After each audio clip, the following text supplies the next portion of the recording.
Hi everybody, this is Christina from Brush and Bristle Studio. I hope you guys are having a great day so far. I'm going to go over the two 20-ounce mock-up with you guys today. To get started, you're going to want to open this in Photoshop or in Photopea.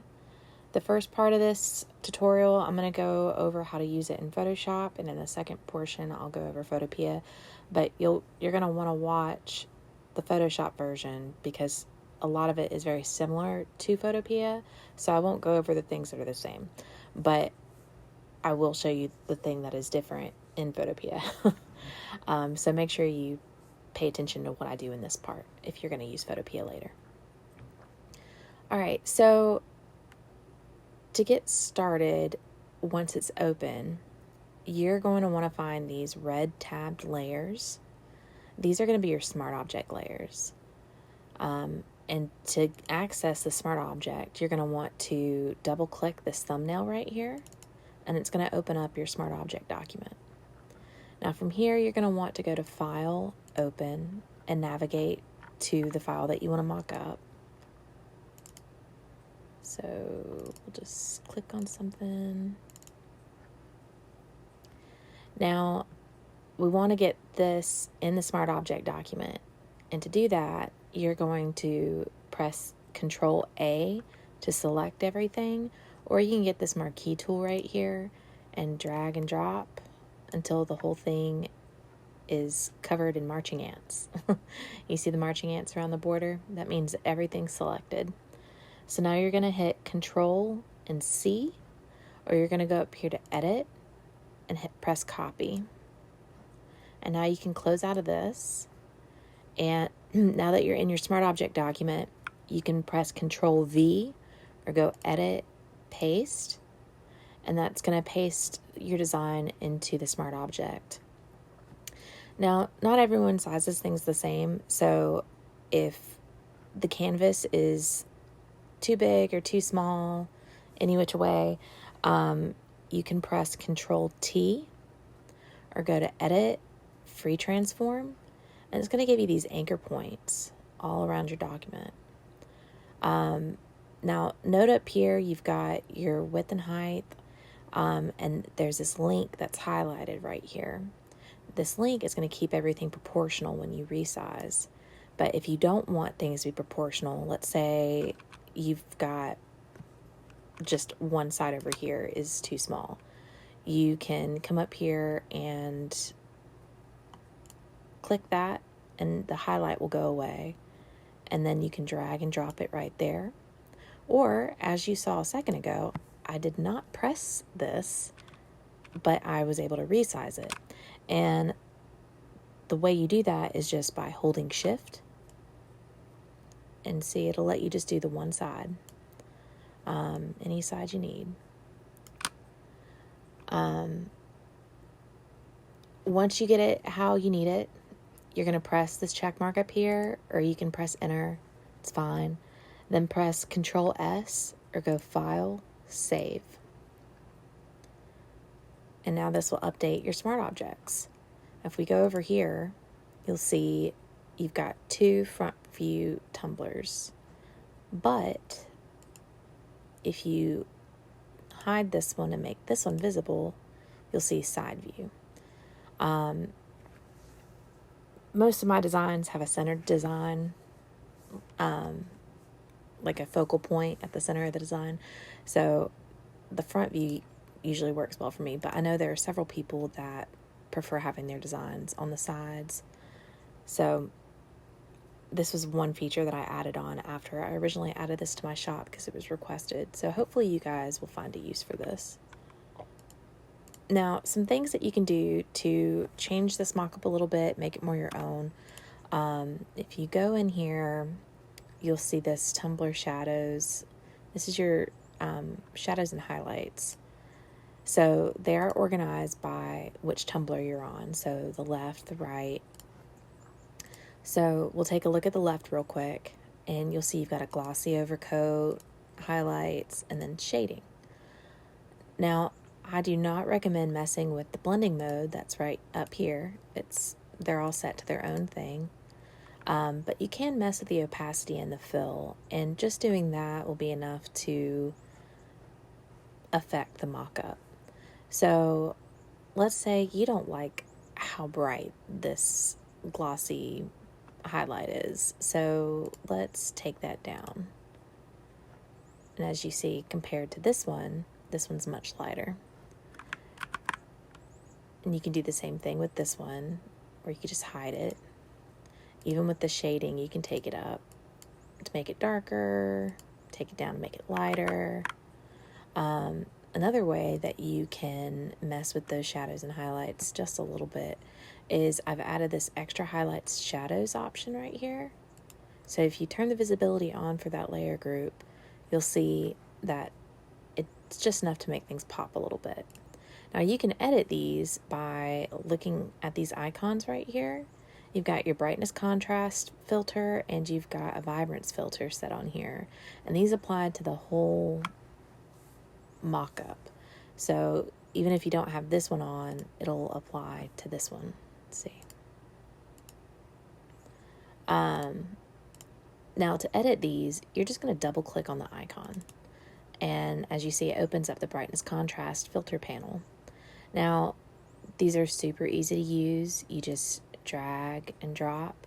But as you can see, it's going to affect the entire mock-up. So be careful when you're messing with those, so that way you don't warp colors in your design and misrepresent your design and everything. So it's the same thing with vibrance. Just double click the icon and it'll open that up. I'm going to hide this really fast. Let's see. Lid straws and shadows is another thing that you can do. And again, it's split by left, right, and then you've got bottom shadows right here. So to mess with the lids and straws, we'll look at the left one right now. So you've got bent metal straw, and plastic straw. Now this metal straw and the plastic straw are straight. So let's say we get rid of that one and we want the straight metal. You want to make sure you have the shadows on objects turned on. As you see, a light shadow will kind of come up behind it. And you'll also have your plastic one right there as well. As you see, it really hides if you don't have the shadow on there to help it. But that's how you're going to change between those straws and lids. You do have to do them individually by left and right. And then you've got the bottom shadows right here. Again, I wouldn't mess with the blending mode, but if you want to make this darker, you just mess with the opacity or the fill.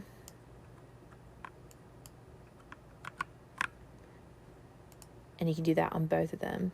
You can also move them if you want to have the shadow more to the right. You can move it more to the right, more to the left, etc.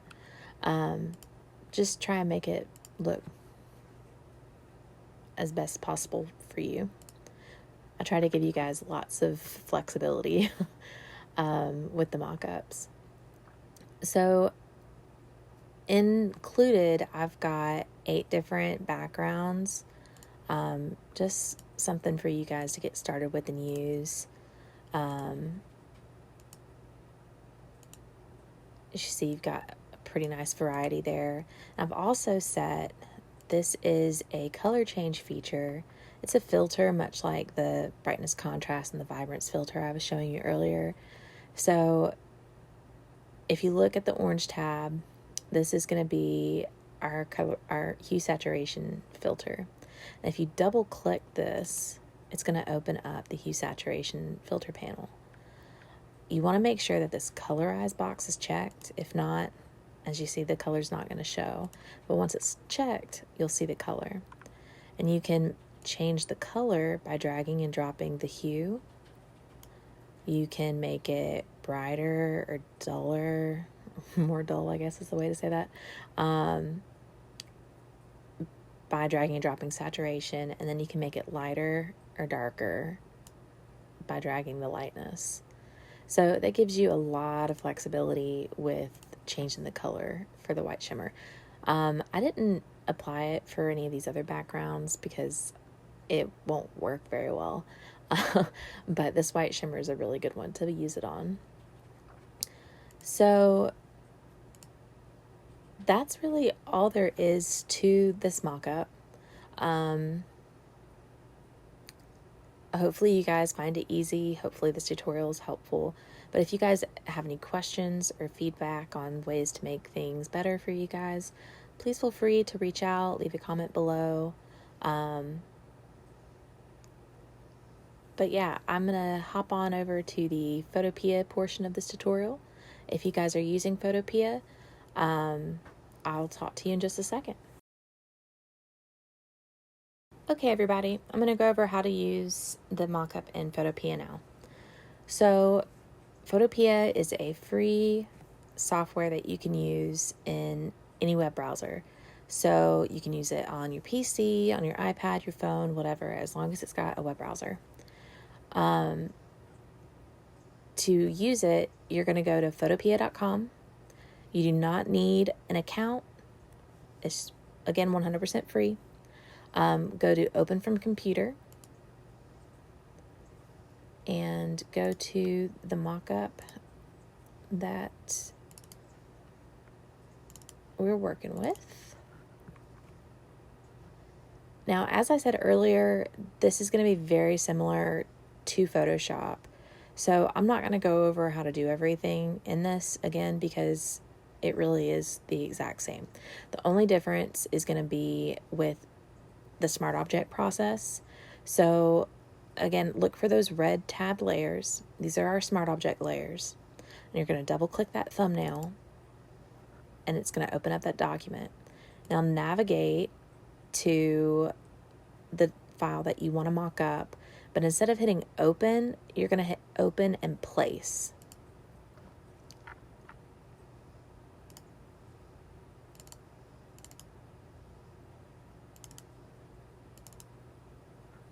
And as you can see, it went ahead, copied, pasted, and set to free transform automatically for you, which saves a little bit of time.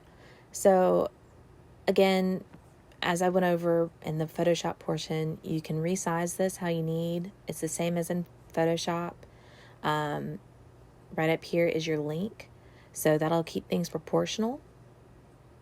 And if you don't want it proportional, you can hold down Shift, or you can uncheck that and I'll take the highlight away. I like holding Shift. So once you have it sized how you want, press the check mark and then you'll go File, Save Smart Object, or you can hit Control S, but make sure it's Save Smart Object. Now if you go back over to the document, you see it's updated to both of these and it's updated on there as well. So whichever version you want to use, you've got access to both, and they update at the same time. So that's really it for Photopea. Everything else is the same, so it's super easy to use. There's that tiny little difference with the smart objects. But if you guys have any questions, y'all need help with anything, please feel free to reach out to me. Message me in my Etsy shop, comment below. I'm always happy to help. So, but I hope this tutorial was helpful for you guys and that you guys enjoy the mock-up. Hope you have a great day.